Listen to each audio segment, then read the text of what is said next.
ఇతరులపైన అసూయ ద్వేషం లేకుండా ఉండడమే నువ్వు సంపాదించేటువంటి అసలైనటువంటి కీర్తి.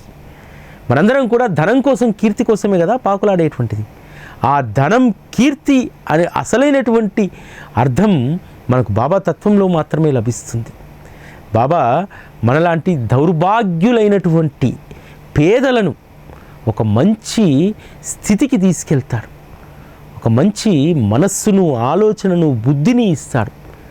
ఇవే అష్టైశ్వర్యాలు. మనకు అష్టైశ్వర్యాలు ధనంలో, వస్తువులో, ఇంకో దాంట్లోనూ చూసుకుంటే అవన్నీ కూడా తరిగిపోయేటువంటివి. బాబా ఇచ్చేటువంటి ఈ ఐశ్వర్యము మన జీవితకాలం ఉంటుంది. లక్ష్మీ పూజలో ఈరోజు మనం కోరుకోవాల్సినటువంటిది ఎప్పుడూ ప్రపంచపైన ఆలోచన, ఏదో కావాలనేటువంటి వ్యామోహం, ఇవన్నీ కూడా నన్ను అతలాకుతలం చేసేస్తుంది. నాలో ఉన్నటువంటి దరిద్రం. బాబా దీన్ని తొలగించి అసలైనటువంటి నువ్వు అనుగ్రహించేటువంటి ఐశ్వర్య సంపదను నా మనసుకు అనుగ్రహించు.